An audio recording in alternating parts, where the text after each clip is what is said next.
rất nhiều. Dù chưa gặp anh một lần nhưng đã biết đến anh trọn đời. Em luôn mong một ngày được gặp anh. Hãy ngủ ngoan đi nhé, trông yêu tương lai của em.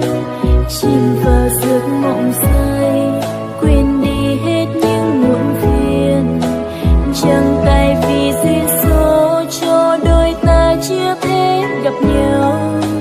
Người hãy chờ em nhé, em sẽ đến bên anh ngày thôi.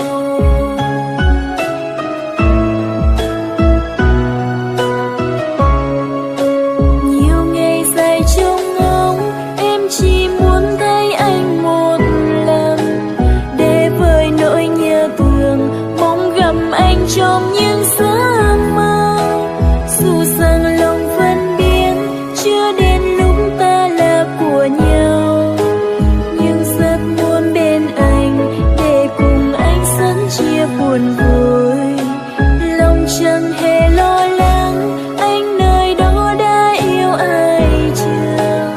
Em vẫn chỉ cô đơn là vì anh có biết không? Chờ từng ngày trôi đi, mong đến lúc em gặp được anh. Em sẽ nói với anh, em yêu anh từ rất lâu rồi.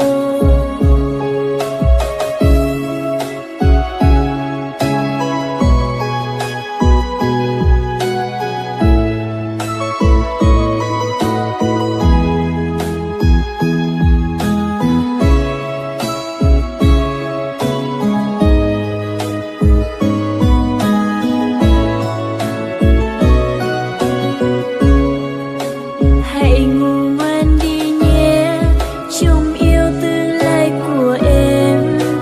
Chìm vào giấc mộng say, quên đi hết những muộn phiền. Chẳng tại vì duyên số cho đôi ta chưa thể gặp nhau. Người hãy chờ em nhé, em sẽ đến bên anh ngày thôi.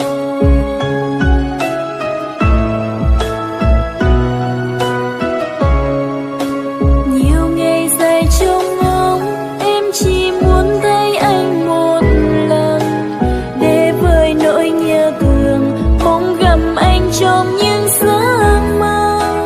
Dù rằng lòng phân biệt chưa đến lúc ta là của nhau, nhưng rất muốn bên anh để cùng anh sớm chia buồn vui. Lòng chẳng hề lo lắng, anh nơi đó đã yêu ai chưa. Em vẫn chỉ cô đơn là vì anh có biết không? Chờ từng ngày trôi đi, mong đến lúc em gặp được anh. Em sẽ nói với anh, em yêu anh từ rất lâu rồi. Nhiều ngày dài trông ngóng, em chỉ muốn thấy anh một lần, để vơi nỗi nhớ thương, gặp anh trong giấc mơ. Dù rằng lòng phân biệt chưa đến lúc ta là của nhau, nhưng rất muốn bên anh để cùng anh sớm chia buồn vui. Lòng chẳng hề lo lắng,